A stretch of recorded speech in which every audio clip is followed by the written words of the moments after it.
Fox back there. Jonathan, Yep. They're in the you're live in the shot. Uh-huh. They're live on Fox right now. Okay. Thank you.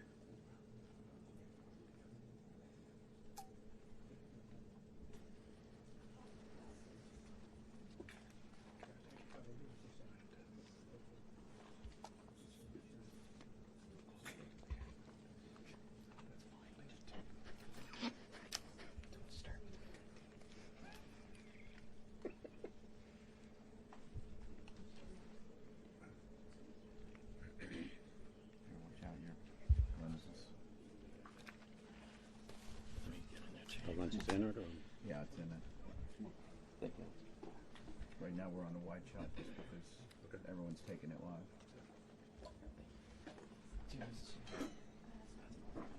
This is okay?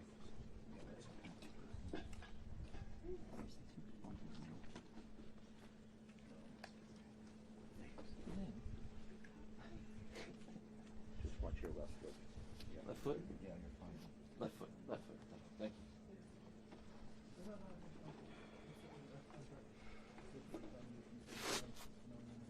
What's everybody doing?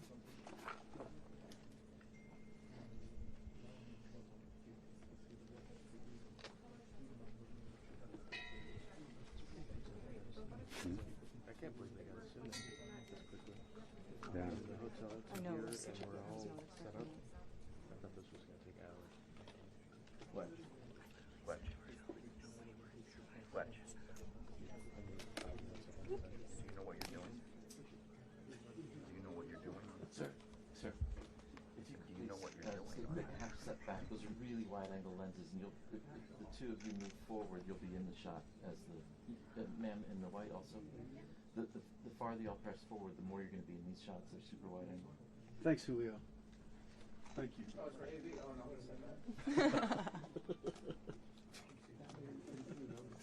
Nothing for Alex. It's for Alex, we kick it over. Alex, we're actually waiting for you to get up there. Oh, no, no, no, no. Oh, no, no, no, no. Live speech, buddy. Right, so you're still in there for the walk-up? Yeah. And then I'm going to push in. Okay.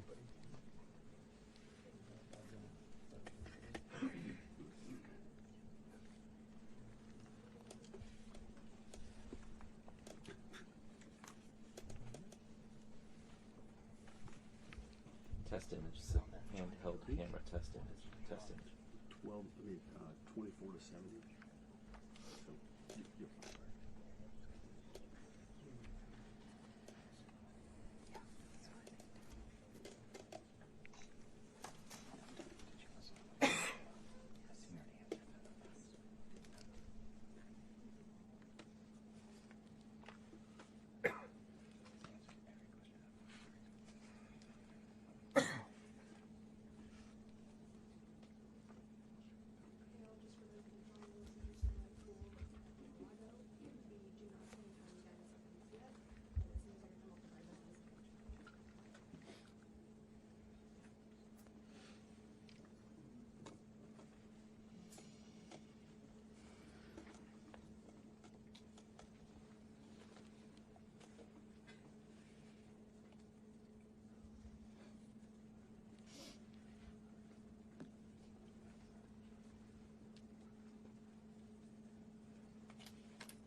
Peter, how do you feel about that?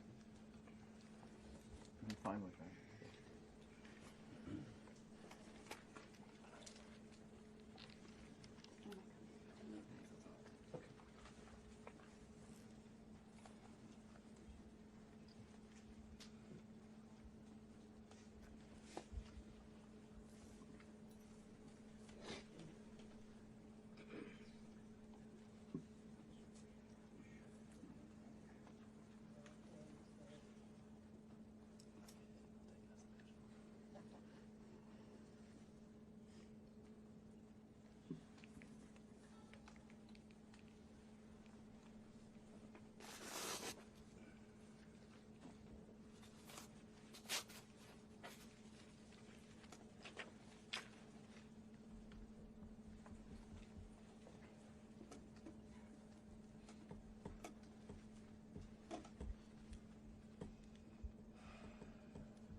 He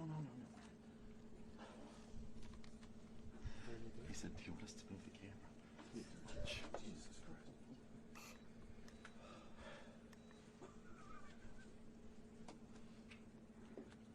I remember my first day.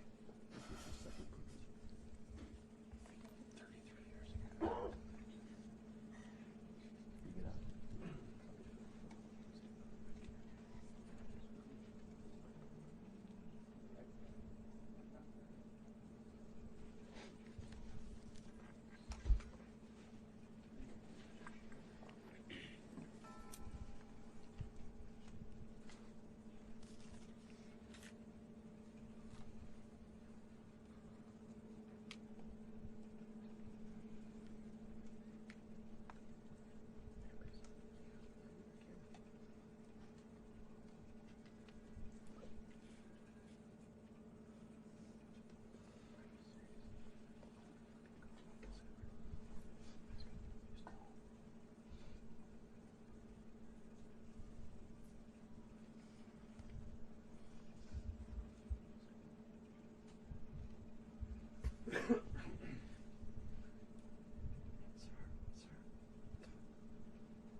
Thanks, Julio. And it's primarily an issue for the walkout.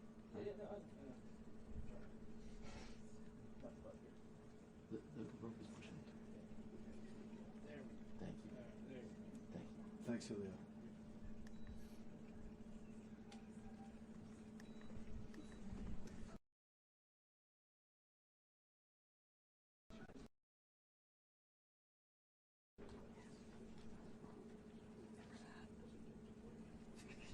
Yeah. That's 16.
Yeah.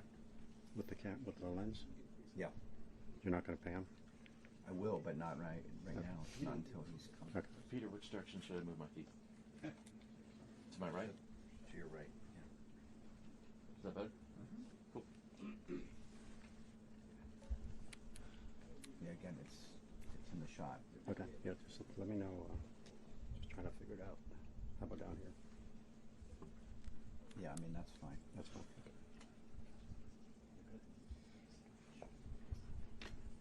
Like that's okay? Yeah.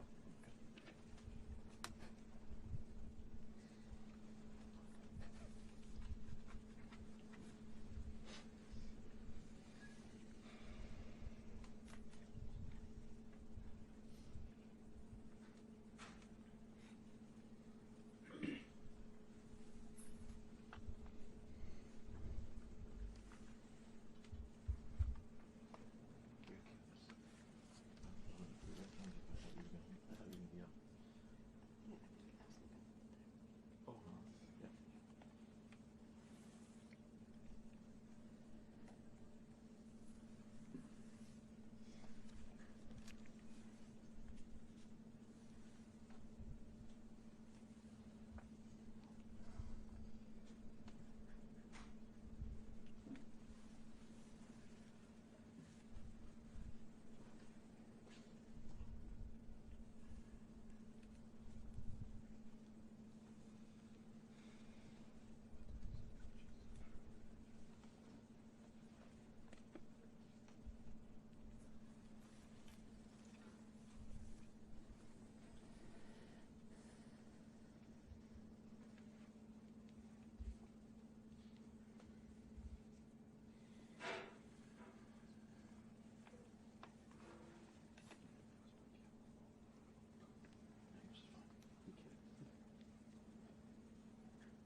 Yo. Is that it? Five. What's that? Can you stand on your butt for the lock-in so we can actually see the floor? All I do is a bald head. Can you be 6'2"? No. If I'm on my butt, I can't see over their heads. You have a remote. Sam, look up. Let's see over whose head. What do you mean turning?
Here we go. Here it comes. Hello, everybody. Mr. President? Good morning. Okay, thank you very much. This is big stuff. We appreciate you being here. Late last night and early today, at my direction, the United States Armed Forces conducted an extraordinary military operation in the capital of Venezuela. Overwhelming American military power, air, land, and sea, was used to launch a spectacular assault. And it was an assault like people have not seen since World War II. It was a force against a heavily fortified military fortress in the heart of Caracas to bring outlaw dictator Nicolas Maduro to justice. This was one of the most stunning, effective, and powerful displays of American military might and competence in American history. And if you think about it, we've done some other good ones, like the attack on Soleimani, the attack on al-Baghdadi, and the obliteration and decimation of the Iran nuclear sites just recently in an operation known as Midnight Hammer. All perfectly executed and done. No nation in the world could achieve what America achieved yesterday, or frankly in just a short period of time. All Venezuelan military capacities were rendered powerless as the men and women of our military, working with U.S. law enforcement, successfully captured Maduro in the dead of night. It was dark. The lights of Caracas were largely turned off due to a certain expertise that we have. It was dark and it was deadly. But captured along with his wife, Celia Flores, both of whom now face American justice. Maduro and Flores have been indicted in the Southern District of New York, it's Jay Clayton, for their campaign of deadly narco-terrorism against the United States and its citizens. I want to thank the men and women of our military who achieved such an extraordinary success overnight with breathtaking speed, power, precision, and competence. You rarely see anything like it. You've seen some raids in this country that didn't go so well. They were an embarrassment. If you look back to Afghanistan, or if you look back to the Jimmy Carter days, they were different days. We're a respected country again, like never before. These highly trained warriors, operating in collaboration with U.S. law enforcement, caught them in a very ready position. They were waiting for us. They knew we had many ships out in the sea, just sort of waiting. They knew we were coming. So they were in a ready, what's called a ready position. But they were completely overwhelmed and very quickly incapacitated. If you would have seen what I saw last night, you would have been very impressed. I'm not sure that you'll ever get to see it, but it was an incredible thing to see. Not a single American service member was killed, and not a single piece of American equipment was lost. We had many helicopters, many planes, many people involved in that fight. But think of that, not one piece of military equipment was lost, not one service member was, more importantly, killed. The United States military is the strongest and most fearsome military on the planet by far, with capabilities and skills our enemies can scarcely begin to imagine. We have the best equipment anywhere in the world. There's no equipment like what we have, and you see that even if you just look at the boats. You know, we've knocked out 97% of the drugs coming in by sea. 90%. Each boat kills 25, on average, 25,000 people. We knock out 97%. And those drugs mostly come from a place called Venezuela. We're going to run the country until such time as we can do a safe, proper, and judicious transition. So we don't want to be involved with having somebody else get in, and we have the same situation that we had for the last long period of years. So we are going to run the country until such time as we can do a safe, proper, and judicious transition. And it has to be judicious because that's what we're all about. We want peace, liberty, and justice for the great people of Venezuela, and that includes many from Venezuela that are now living in the United States and want to go back to their country. It's their homeland. We can't take a chance that somebody else takes over Venezuela that doesn't have the good of the Venezuelan people in mind.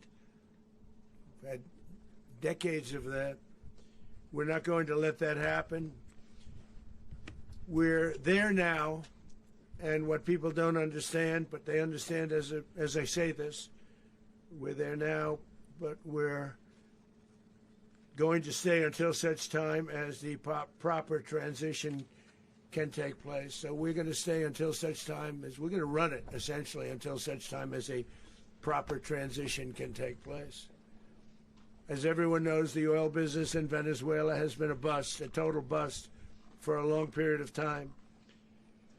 They were pumping almost nothing by comparison to what they could have been pumping and what could have taken place. We're going to have our very large United States oil companies, the biggest anywhere in the world, go in, spend billions of dollars, fix the badly broken infrastructure, the oil infrastructure, and start making money for the country. And we are ready to stage a second and much larger attack if we need to do so. So we were prepared to do a second wave if we needed to do so. We actually assumed that a second wave would be necessary, but now it's probably not. The first wave, if you'd like to call it that, the first attack was so successful, we probably don't have to do a second, but we're prepared to do a second wave, a much bigger wave, actually. This was pinpoint, but we have a much bigger wave that probably won't have to do. This partnership of Venezuela with the United States of America, a country that everybody wants to be involved with because of what we were able to do and accomplish, will make the people of Venezuela rich, independent, and safe. And it will also make the many, many people from Venezuela that are living in the United States extremely happy. They suffered. They suffered. So much was taken from them. They're not going to suffer anymore. The illegitimate dictator Maduro was the kingpin of a vast criminal network responsible for trafficking colossal amounts of deadly and illicit drugs into the United States. As alleged in the indictment, he personally oversaw the vicious cartel known as Cartel de las Solas, which flooded our nation with lethal poison responsible for the deaths of countless Americans, the many, many Americans. Hundreds of thousands over the years of Americans died because of him. Maduro and his wife will soon face the full might of American justice and stand trial on American soil. Right now they're on a ship they'll be heading to, ultimately, New York, and then a decision will be made, I assume, between New York and Miami or Florida. But we have people where the overwhelming evidence of their crimes will be presented in a court of law. And I've seen it. I've seen what we have. It's both horrible and breathtaking that something like this could have been allowed to take place. For many years after his term as president of Venezuela expired, Maduro remained in power and waged a ceaseless campaign of violence, terror, and subversion against the United States of America, threatening not only our people, but the stability of the entire region. And you all saw it. In addition to trafficking gigantic amounts of illegal drugs that inflicted untold suffering and human destruction all over the country, all over in particular the United States, Maduro sent savage and murderous gangs, including the bloodthirsty prison gang Tren de Aragua, to terrorize American communities nationwide, and he did indeed. They were in Colorado. They took over apartment complexes. They cut the fingers off people if they called police. They were brutal, but they're not so brutal now. And I just have to congratulate our military, Pete and everybody, and our National Guard, because the job that they've done, whether it's in Washington, D.C., where we have a totally safe city, where it was one of the most unsafe cities anywhere in the world, frankly, and now we have no crime in Washington, D.C. We haven't had a killing. We had the terrorist attack a few weeks ago. A little bit of a different kind of a threat, but we haven't had a killing in a long period of time, 6-7 months. We used to have two, on average, 2 a week in Washington, our capital. We don't have that anymore. The restaurants are opening. Everyone's happy. They're going, they're walking their daughters, they're walking their children, their wives. They walk to restaurants. Restaurants are opening all over Washington, D.C. So I want to thank the National Guard. I want to thank our military. And I want to thank law enforcement. It's been amazing. And they should do it with more cities. We're doing it, as you know, and we're doing it in Memphis, Tennessee right now, and crime is down. We've just sort of started a few weeks ago, but crime is down now 77%. And the governor of Louisiana called, great person, and he wanted us to help him, as you know, in a certain very nice part of Louisiana, and we have done that. And it was a rough section, and we have crime down. I understand it's down to almost nothing already after 2.5 weeks. New Orleans, it's down to almost nothing, and we've only been there for 2.5 weeks. Can't imagine why governors wouldn't want us to help. We also helped, as you know, in Chicago, and crime went down a little bit there. We did a very small help because we had no working ability with the governor. The governor was a disaster, and the mayor was a disaster. But it knocked down crime. But we're pulling out of there when they need us. We'll know. You'll know. You'll be writing about it. And likewise, Los Angeles, where we saved Los Angeles early on, where the head of the police department made a statement that if the federal government didn't come in, we would have lost Los Angeles. That's long after the fires. That's when they had the riots in Los Angeles. We did a great job. Got no credit for it whatsoever, but that's okay. It doesn't matter. We don't need the credit. But we'll be pulling out when they need us. They'll call, or we'll go back if we have to. We'll go back. But we did a great job in various cities. But the place that we're very proud of is Washington, D.C., because it's our nation's capital. We took it from being a crime-ridden mess to being one of the safest cities in the country. But the gangs that they sent raped, tortured, and murdered American women and children.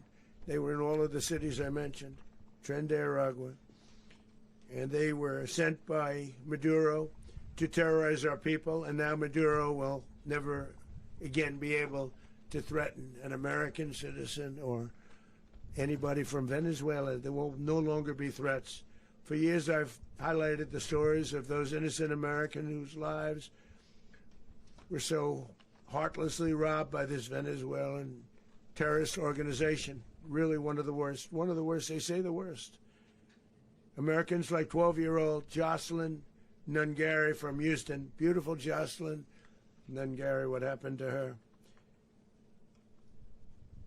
They, as you know, they kidnapped, assaulted, and murdered by Tren de Aragua animals. They murdered Jocelyn and left her dead under the bridge. There was a bridge that will never be the same to so many people after seeing what happened. As I've said many times, the Maduro regime emptied out their prisons, sent their worst and most violent monsters into the United States, to steal American lives. And they came from mental institutions and insane asylums. They came from prisons and jails. The reason I say both, they sound similar. Actually, prisons a little bit more hostile, a little bit tougher. A mental institution isn't as tough as an insane asylum, but we got them both. They sent from their mental institutions. They sent from their jails, prisons. They were drug dealers. They were drug kingpins. They sent everybody bad into the United States. But no longer. And we have now a border where nobody gets through.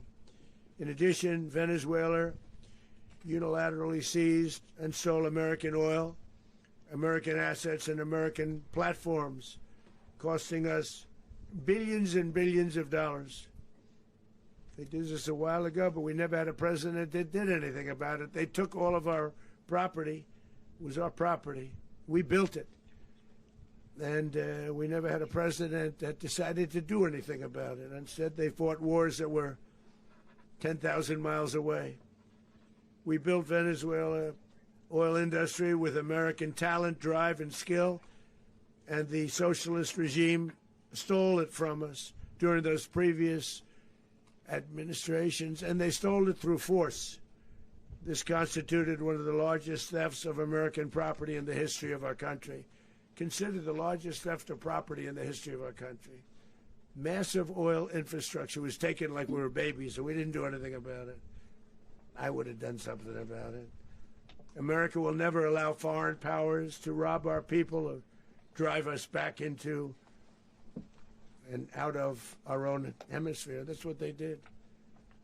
Furthermore, under the now deposed dictator Maduro, Venezuela was increasingly hosting foreign adversaries in our region and acquiring menacing offensive weapons that could threaten U.S.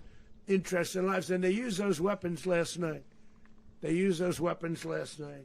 Potentially in league with the cartels operating along our border. All of these actions were in gross violation of the core principles of American foreign policy, dating back more than 2 centuries, and not anymore. All the way back, it dated to the Monroe Doctrines, and the Monroe Doctrine is a big deal, but we've superseded it by a lot, by a real lot. They now call it the Monroe Document. I don't know. It's Monroe Doctrine. We sort of forgot about it. It was very important, but we forgot about it. We don't forget about it anymore. Under our new national security strategy, American dominance in the Western Hemisphere will never be questioned again. Won't happen. So just in concluding, for decades, other administrations have neglected or even contributed to these growing security threats in the Western Hemisphere. Under the Trump administration, we are reasserting American power in a very powerful way in our home region. And our home region is very different than it was just a short while ago. The future will be, and we did this in my first term. We had great dominance in my first term, and we have far greater dominance right now. Everyone's coming back to us.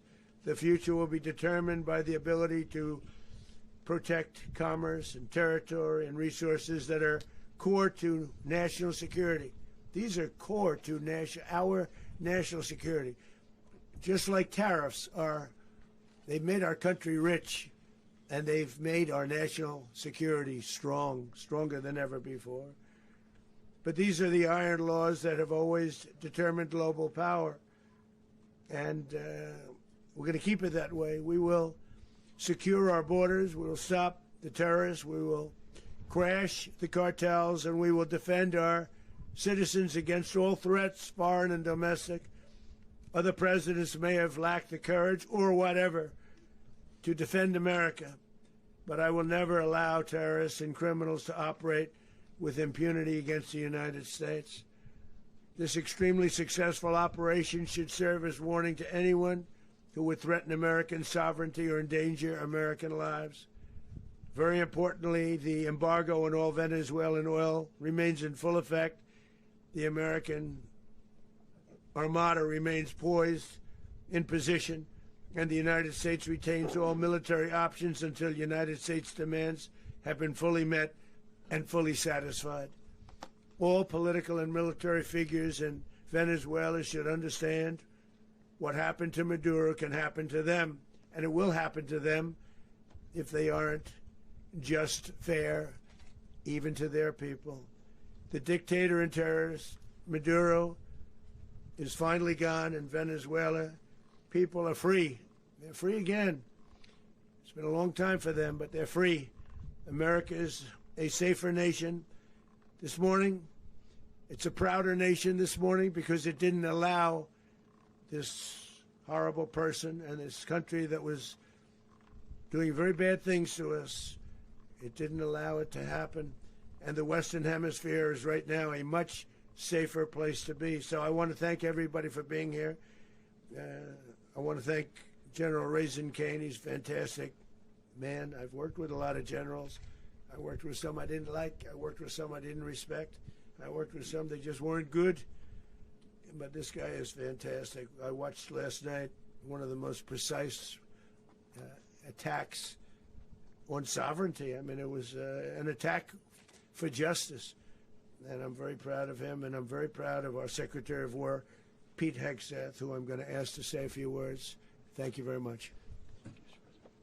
Mr. President, can you explain how the U.S. will run Venezuela? Well, thank you, Mr. President. Finally, a commander-in-chief the world respects and the American people deserve. And as the President said, words can barely capture the bravery and the power and the precision of this historic operation. A massive joint military and law enforcement raid flawlessly executed by the greatest Americans our country has to offer. American warriors are second to none, the best in the world and the best of our country. What all of us witnessed last night was sheer guts and grit, gallantry, and glory of the American warrior. I'm simply humbled by such men, and I tip my hat to our chairman, Dan Raising Cane, and all those Americans who stood watch last night. Our warriors are the elite of America, and again, President Trump has your back. No other country on planet Earth, and it's not even close, could pull this kind of operation off. And no other president has ever shown this kind of leadership, courage, and resolve. The most powerful combination the world has ever seen. As the President said, our adversaries remain on notice. America can project our will anywhere, anytime. The coordination, the stealth, the lethality, the precision, the very long arm of American justice, all on full display in the middle of the night. Nicolas Maduro had his chance, just like Iran had their chance, until they didn't and until he didn't. He effed around, and he found out. President Trump is deadly serious about stopping the flow of gangs and violence to our country. Deadly serious about stopping the flow of drugs and poison to our people. Deadly serious about getting back the oil that was stolen from us. And deadly serious about reestablishing American deterrence and dominance in the Western Hemisphere. This is about the safety, security, freedom, and prosperity of the American people. This is America first. This is peace through strength. And the United States War Department is proud to help deliver it. Welcome to 2026, and under President Trump, America is back. I'd like to welcome now our chairman, Chairman Raising Cane, to give a few more details about the operation. Mr. Chairman. Thank you, Mr. Secretary. Thank you, Mr. President, and good morning. Last night, on the order of the President of the United States and in support of a request from the Department of Justice, as the President said, the United States military conducted an apprehension mission in Caracas, Venezuela, to bring to justice two indicted persons, Nicolas and Cecilia Maduro. This operation, known as Operation Absolute Resolve, was discreet, precise, and conducted during the darkest hours of January 2nd and was the culmination of months of planning and rehearsal, an operation that, frankly, only the United States military could undertake. What I'd like to do this morning is talk to you through some of the preparation and the details without compromising any of our tactics, techniques, and procedures. There is always a chance that we'll be tasked to do this type of mission again. Our interagency work began months ago and built on decades of experience of integrating complex air, ground, space, and maritime operations. While the past 2 decades have honed the skills of our special operations forces, this particular mission required every component of our joint force, with soldiers, sailors, airmen, Marines, and Guardians working in unison with our intelligence agency partners and law enforcement teammates in an unprecedented operation. We leveraged our unmatched intelligence capabilities and our years of experience in hunting terrorists, and we could not have done this mission without the incredible work by various intelligence agencies, including the CIA, NSA, and NGA. We watched, we waited, we prepared, we remained patient and professional. This mission was meticulously planned, drawing lessons from decades of missions over the last many years, many missions over these last many years. This was an audacious operation that only the United States could do. It required the utmost of precision and integration within our joint force. And the word integration does not explain the sheer complexity of such a mission. An extraction so precise it involved more than 150 aircraft launching across the Western Hemisphere in close coordination, all coming together in time and place to layer effects for a single purpose: to get an interdiction force into downtown Caracas while maintaining the element of tactical surprise.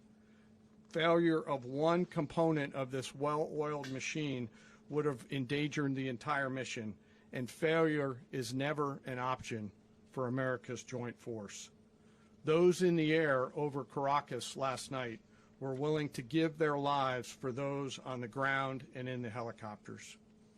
Let me talk a little bit about the preparation. After months of work by our intelligence teammates to find Maduro and understand how he moved, where he lived, where he traveled, what he ate, what he wore, what were his pets, in early December, our force was set pending a series of aligned events. Key was choosing the right day to minimize the potential for civilian harm and maximize the element of surprise, and minimize the harm to the indicted personnel so, as the President said, they could be brought to justice. And as the President said earlier today, weather in Venezuela is always a factor this time of the year. And over the weeks through Christmas and New Year's, the men and women of the United States military sat ready, patiently waiting for the right triggers to be met and the President to order us into action. Last night, the weather broke just enough, clearing a path that only the most skilled aviators in the world could maneuver through. Ocean, mountain, low cloud ceilings, but when tasked with a mission, this organization does not quit. At 10:46 p.m. Eastern Time last night, the President ordered the United States military to move forward with this mission. He said to us, and we appreciate it, Mr. President, good luck and Godspeed. And those words were transmitted to the entire joint force. Over the course of the night, aircraft began launching from 20 different bases on land and sea across the Western Hemisphere. In total, more than 150 aircraft, bombers, fighters, intelligence, reconnaissance, surveillance, rotary wing were in the air last night. Thousands and thousands of hours of experience were airborne. Our youngest crew member was 20, and our oldest crew member was 49. And there's simply no match for American military might. As the night began, the helicopters took off with the extraction force, which included law enforcement officers, and began their flight into Venezuela at 100 feet above the water. As they approached Venezuelan shores, the United States began layering different effects provided by Spacecom, Cybercom, and other members of the interagency to create a pathway. Overhead, those forces were protected by aircraft from the United States Marines, the United States Navy, the United States Air Force, and the Air National Guard. The force included F-22s, F-35s, F-18s, EA-18s, E-2s, B-1 bombers, and other support aircraft, as well as numerous remotely piloted drones. As the force began to approach Caracas, the Joint Air Component began dismantling and disabling the air defense systems in Venezuela, employing weapons to ensure the safe passage of the helicopters into the target area. The goal of our air component is, was, and always will be to protect the helicopters and the ground force and get them to the target and get them home. As the force crossed the last point of high terrain where they'd been hiding in the clutter, we assessed that we had maintained totally the element of surprise. As the helicopter force ingressed towards the objective at low level, we arrived at Maduro's compound at 1:01 a.m. Eastern Standard Time, or 2:01 a.m. Caracas local time, and the apprehension force descended into Maduro's compound and moved with speed, precision, and discipline towards their objective, and isolated the area to ensure the safety and security of the ground force while apprehending the indicted persons. On arrival into the target area, the helicopters came under fire, and they replied with that fire with overwhelming force in self-defense. One of our aircraft was hit but remained flyable, and as the President said earlier today, all of our aircraft came home, and that aircraft remained flyable during the rest of the mission. As the operation unfolded at the compound, our air and ground intelligence teams provided real-time updates to the ground force, ensuring those forces could safely navigate the complex environment without unnecessary risk. The force remained protected by overhead tactical aviation. Maduro and his wife, both indicted, gave up and were taken into custody by the Department of Justice, assisted by our incredible U.S. military with professionalism and precision, with no loss of U.S. life. After securing the indicted persons, the force began to prep for departure. Helicopters were called in to exfiltrate the extraction force, while fighter aircraft and remotely piloted aircraft provided overhead coverage and suppressive fire. There were multiple self-defense engagements as the force began to withdraw out of Venezuela. The force successfully exfiltrated and returned to their afloat launch bases, and the force was over the water at 3:29 a.m. Eastern Standard Time with indicted persons on board. And both Maduro and his wife were embarked aboard the USS Iwo Jima. In closing, what we've witnessed today is a powerful demonstration of America's joint force. We think, we develop, we train, we rehearse, we debrief, we rehearse again and again, not to get it right, but to ensure that we cannot get it wrong. Our jobs are to integrate combat power so when the order comes, we can deliver overwhelming force at the time and the place of our choosing against any foe anywhere in the world. I am immensely proud today of our joint force and filled with gratitude to represent them here today. There is simply no mission too difficult for these incredible professionals and the families that stand by them and support them. As we stand here this morning, our forces remain in the region at a high state of readiness, prepared to project power, defend themselves, and our interests in the region. This operation is a testament to the dedication and unwavering commitment to justice and our resolve to hold accountable those who threaten peace and stability. In closing, I want to express my heartfelt gratitude to the brave men and women who executed this mission. Their courage and tireless commitment to our nation are what makes us strong. Thank you, Mr. Secretary, and thank you, Mr. President. Well, I don't have much to add to what you've heard now, other than the following points. Nicolas Maduro was indicted in 2020 in the United States. He is not the legitimate president of Venezuela. That's not just us saying it. The first Trump administration, the Biden administration, the second Trump administration, none of those three recognized him. He's not recognized by the European Union and multiple countries around the world. He is a fugitive of American justice with a $50 million reward, which I guess we saved $50 million. And We should make sure. yeah, exactly. But Don't let anybody claim it. Nobody deserves it but us. But I want to be clear about one thing. Nicolas Maduro had multiple opportunities to avoid this. He was provided multiple very, very, very generous offers and chose instead to act like a wild man, chose instead to play around. And the result is what we saw tonight.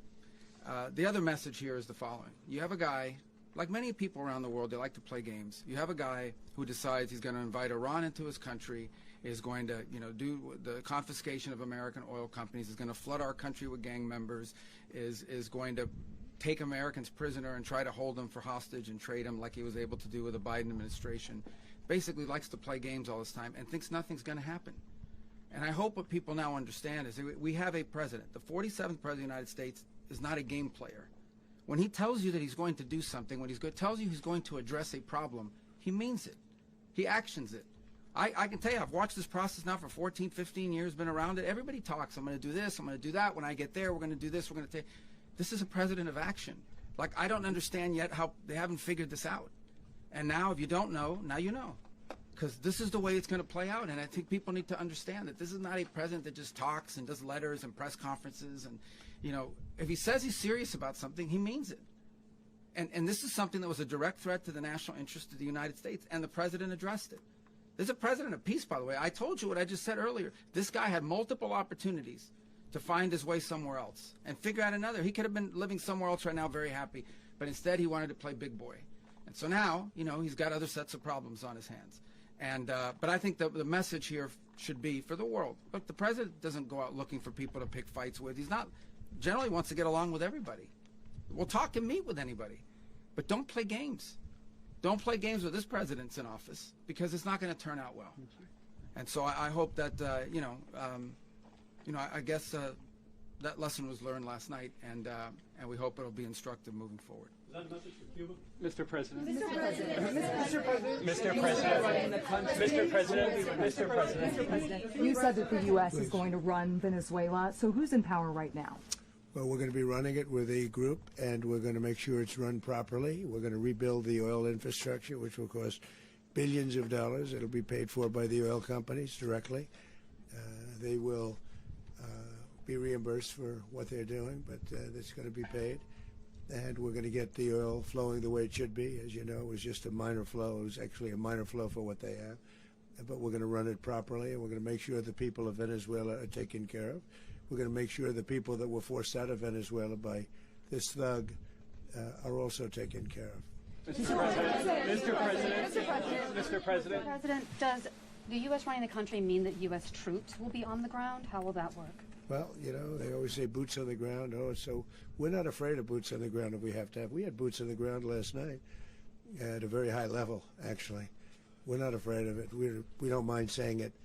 But we're going to make sure that that country is run properly. We're not doing this in vain. This is a very dangerous attack. This is an attack that could have gone very, very badly. Could have gone very badly.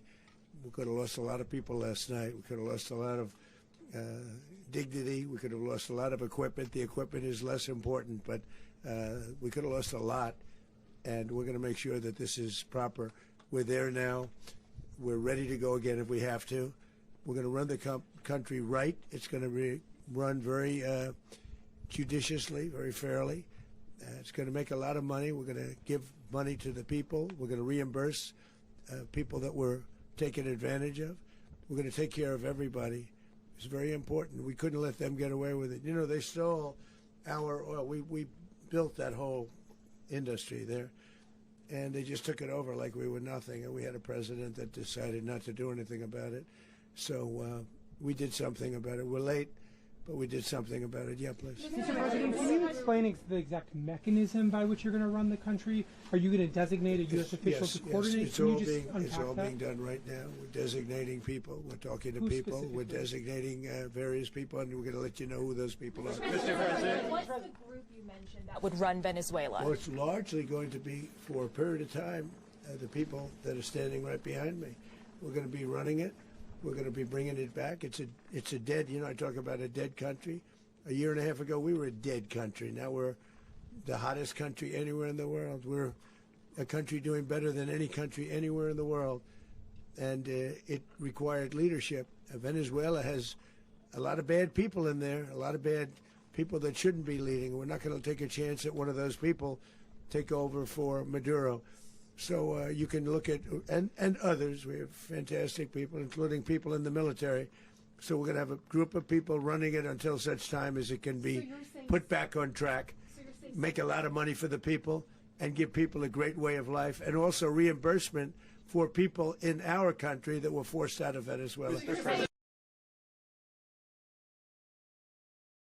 Your Fox and Friends interview, and then you also mentioned the Vice President of Venezuela. Are you going to work with the Vice President of Venezuela, or how do you foresee the relationship Well, going? I understand she was just sworn in, but she was, as you know, picked by Maduro.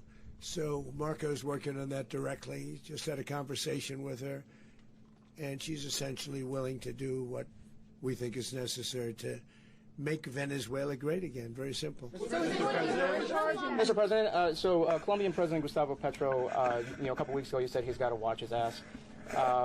And today he said he's not concerned about anything happening to him in the aftermath of this operation. So just what your message is about that. Well, he has cocaine mills. He has factories where he makes cocaine. And, yeah, I think I stick by my first statement. He's making cocaine. They're sending it into the United States. So he does have to watch his ass. Mr. President, did you notify any members of Congress in advance? Marco, do you want to talk about that? Because you were involved in it. Sure. We call members of Congress immediately after. This was not the kind of mission that you can do congressional notification on. It was a trigger-based mission in which conditions had to be met night after night. We watched and monitored that for a number of days. So it's just simply not the kind of mission you can call people and say, hey, we may do this at some point in the next 15 days.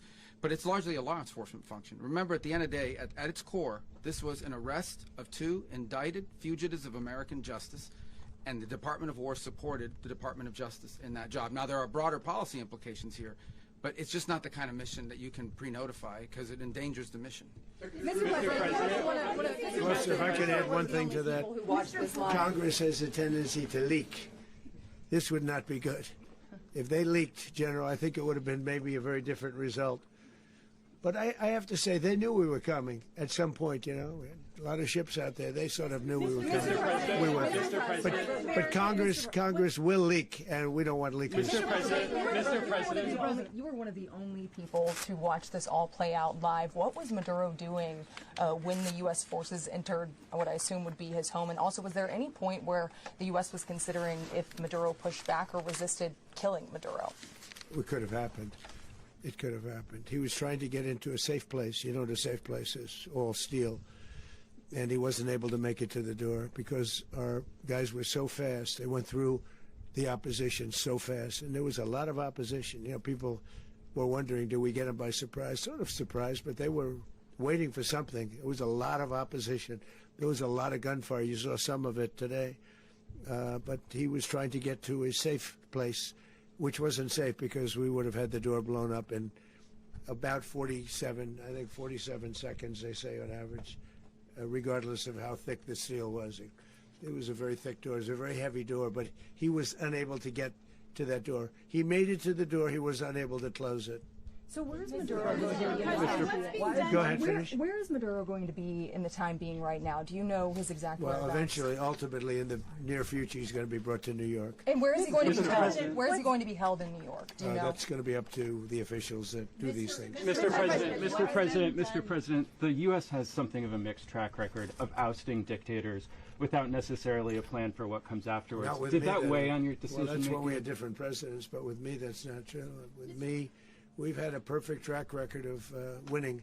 We win a lot, and we win. If you look at Soleimani, you look at al-Baghdadi, you look at the Midnight Hammer. Midnight Hammer was incredible. Right now, you wouldn't have peace in the Middle East. We have essentially peace in the Middle East because of that. If we weren't successful with Midnight Hammer, you wouldn't have peace in the Middle East. So with me, you've had a lot of victory. You've had only victories. You've had no losses. Yeah. Mr. President, can you?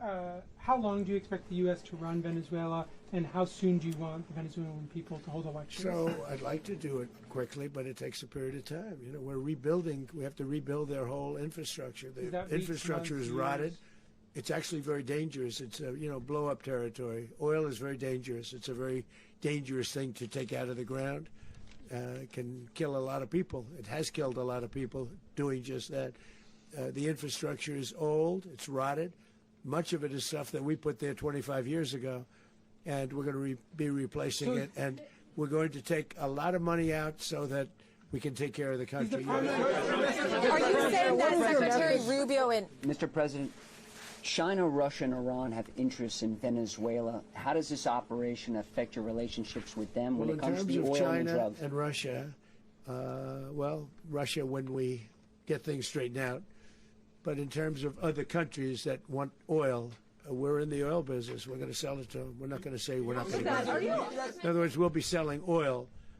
Probably in much larger doses because they couldn't produce very much because their infrastructure was so bad. So we'll be selling large amounts of oil to other countries, many of whom are using it now, but I would say many more will come. Are you saying that, Mr. President, are you saying that? Mr. President, thank you. What is your message to the people of Venezuela today? Of course, the civilian population specifically, they have a lot of questions. What is your message to the people of Venezuela? That you're going to have peace, justice. You're going to have some of the riches that you should have had for a long period of time. It was stolen from you. But you're going to have peace and you're going to have safety. You're going to have justice. You're going to have a country. You're going to have a real country. You're going to have potentially a great country. You know, if you go back 20 years, maybe even a little longer ago, that was a great country. And they destroyed it. Remember I said that if we lose this election, the United States will be Venezuela on steroids. That's what would have happened. Had we lost the election, the 2024 election, we suffered so badly when you look at the border from 2020. What they did, what Joe Biden administration did to our country should never be forgotten. But if we had to go through another year of that, we wouldn't have. We would be exactly where Venezuela was in terms. I used to say, if they win, we're going to be Venezuela on steroids, and that's what would have happened. President, thank you. Are you saying that Secretary Hegseth and Rubio are going to be running Venezuela, and will you be sending in U.S. military troops to provide? They're going to be a team that's working with the people of Venezuela to make sure that we have Venezuela right. Because for us to just leave, who's going to take over? I mean, there is nobody to take over. You have a vice president who's been appointed by Maduro. And right now she's the vice president, and she's, I guess, the president. She was sworn as president just a little while ago. She had a long conversation with Marco, and she said, we'll do whatever you need. I think she was quite gracious, but she really doesn't have a choice. We're going to have this done right. We're not going to just do this with Maduro, then leave like everybody else, leave and say, let it go to hell. If we just left, it has zero chance of ever coming back. We'll run it properly. We'll run it professionally. We'll have the greatest oil companies in the world go in and invest billions and billions of dollars and take out money, use that money in Venezuela. And the biggest beneficiary are going to be the people of Venezuela. And also, I can't stress this strongly enough, the people that got thrown out of Venezuela that are now in the United States, and frankly, some want to stay and some probably want to go back. Yeah. So, Mr. President, what is being done to protect Americans in the country, and were any of the detained Americans Well, right now they're very last protected night? because nobody's going to mess with us. They're very protected. The people of, and we let them know that you better not touch one of them. Are you concerned that bad elements of the Maduro regime will remain in place? Well, we know who they are.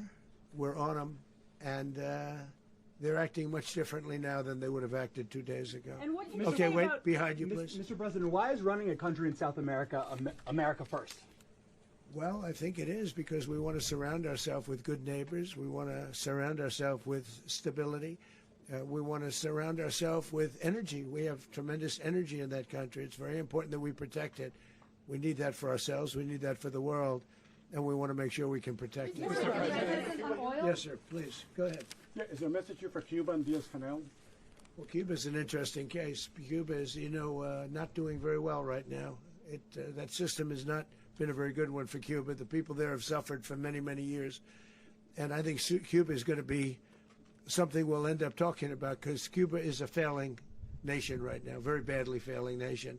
And we want to help the people of, it's very similar in the sense that we want to help the people in Cuba, but we want to also help the people that were forced out of Cuba and living in this country. Do you want to say something about that, Marco, please?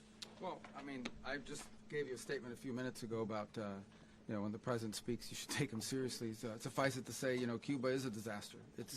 It's run by incompetent, senile men, and in some cases, not senile, but incompetent nonetheless. It has no economy. It's in total collapse. And by the way, they were, all of the guards that helped protect Maduro, this is well known, their whole spy agency, all that were full of Cubans. I mean, they basically, it's amazing. This poor island took over Venezuela in some cases. One of the biggest problems the Venezuelans have is they have to declare independence from Cuba. They tried to basically colonize it from a security standpoint. So, yeah, look, if I lived in Havana and I was in the government, I'd be concerned, at least a little bit. Are you cutting off the oil flow to Cuba from Venezuela? Well, the president already announced a week ago that anything that's sanctioned, it's sanctioned oil, it's not going to be allowed to get there. So that's an The answer is yes. Mr. President, Yes. is the U.S. aware of the location of opposition leader Machado, and have you been in contact with her? No, we haven't. No, we haven't. Mr. President, on Monday. Oh, I think it would be very tough for her to be the leader. She doesn't have the support within, or the respect within the country. She's a very nice woman, but she doesn't have the respect. Mr. President, is it possible that the U.S. ends up administrating Venezuela for years? Well, it won't cost us anything because the money coming out of the ground is very substantial, so it's not going to cost us anything. So the U.S. isn't going to dedicate we will. money to... Well, we want safety there. We want to be surrounded by countries that aren't housing all of our enemies all over the world. That's what was happening, and you don't want to have that. But we're going to be rebuilding, and we're not spending money. The oil companies are going to go in. They're going to spend money. We're going to take back the oil that, frankly, we should have taken back a long time ago. A lot of money is coming out of the ground. We're going to get reimbursed for all of that. We're going to get reimbursed for everything that we spend. So it's going to be a very important. This is a very big evening that took place last night. We have to be surrounded by safe, secure countries, and we also have to have energy. Very important. We have to have energy that's real energy, not where they're getting 4% and 5% of the energy out of the ground. You take a look. It was such a disaster. So what's going to happen with Venezuela, I think, over the next period of a year is going to be a great thing. And the people of Venezuela will be the biggest beneficiaries. Mr. President, on Monday, U.S. military. Mr. President, thank you. What did you last speak to Maduro about when you spoke? And is the U.S. Well, I don't want to get into the Venezuela? conversations, but I did have conversations with him, and I said, you got to surrender. And I actually thought he was pretty close to doing so, but now he wished he did, yeah. Mr. President, can you explain, you said that Maduro is responsible for drug trafficking. You recently pardoned the former president of Honduras who was convicted on many drug trafficking. Can you explain how these two situations are different? And would you ever pardon Maduro? I endorsed, as you know, the winning president, the man who won in Honduras. I endorsed the man who won in Chile. I endorsed the man who won in Argentina. And we are doing very well with that whole group. What the man that I pardoned was, if you could equate it to us, he was treated like the Biden administration treated a man named Trump. That didn't work out too well for them. This was a man who was persecuted very unfairly. He was the head of the country. He was persecuted very unfairly. And there are a number of them. And we felt that it was a very unfair situation that happened to him. He's also a party member of the man who won. So obviously the people liked what I did. And one of the reasons that was done is because of the fact that the party in power felt very strongly that that man was treated very badly. I studied it very quickly, and then I studied it in great detail. I went to a lot of the people standing behind me, and they felt that that man was persecuted and treated very badly. That's why I gave him a pardon. Mr. President, you referenced boots on the ground earlier. Can you just sort of button this up? Do you envision the U.S. military having a presence in Venezuela as the U.S. runs that country? No, we're going to have a presence in Venezuela as it pertains to oil, because we have to have, we're sending our expertise in. So you may need something, not very much. But no, we're going to be taking out a tremendous amount of wealth out of the ground. and that wealth is going to the people of Venezuela and people from outside of Venezuela that used to be in Venezuela. And it goes also to the United States of America in the form of reimbursement for the damages caused us by that country. So I want to thank you all very much. Thank you. Do you have one? Yes, please. You were so nice before. I'm going to give you the final question. Go Thank ahead. you, Mr. Unless it's a President. bad question, in It's which about case I'll Putin. go one more. It's about who? It's about Putin, if you want. About Putin. Well, that's always nice You had to a talk phone. about Putin.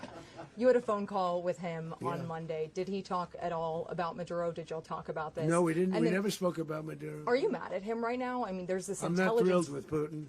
I'm not thrilled with Putin. He's killing too many people. There was that I intelligence. thought that would be so. I settled 8 1/4 war. You know what the 1/4 was? Thailand and Cambodia. I did it again. They broke out, and I did it in about 5 hours, and I settled it. I'm giving myself 1/4, so I'm up to now 8 1/4. In other words, I settled the war, but then they broke out. They had a pretty bad breakout over the last 4 days. I got them to go back to peace. So I only give 1/4. I thought the easiest one would be, one of the easier ones would be Russia, Ukraine. It's not. And they both have done some pretty bad things. And look, that's Biden's war. That's not my war. But I want to stop the lives. Did you see where last month, 30,000, it was 27,000 the month before. 30,000, mostly soldiers, were killed this last month. 30,000. I want to stop that. You know, I got NATO to pay 5% instead of the 2% that they weren't paying. They weren't paying 2, now they pay 5. And we send them a lot of munitions. We send them a lot of things, missiles and various other things, a lot. And they pay. The United States is not losing money. We're probably making money on that. It's the last thing I care about. I just want to stop all those people. We're losing 25,000, 30,000 human beings. They come from 2 places that are very far away. But if I can stop, because it's something I've been pretty good at doing, deals, I guess. It's all a deal. Life is a big deal. But if I can stop that war and stop 30,000 young people, in addition to the fact that people are being killed in Kiev, people are being killed in other cities throughout, a much smaller number, but they're being killed, viciously killed. So I'm not happy about it. I thought that would be something that would get solved. We have Mr. Witkoff here. I think that we're making progress, but that's a war that should have never happened. If I were president, it would have never happened. Putin says it. Everybody says it. If I were president, that would have never happened. But I inherited that war. That was Joe Biden, Zelensky, and Putin. I came into the situation, and it's a mess. And I will say this. I watched an operation last night that was so precise, that was so brilliant. I mean, it was incredible. If we had our people, like this general, and our people involved, that war would not have gone on very long, that I can tell you. You told me That war, to use an old term, that war has become a bloodbath, and we want it to get stopped. Thank you very much. Are you concerned a rogue Venezuelan general can take over the country? Can you talk about your conversation with the vice president?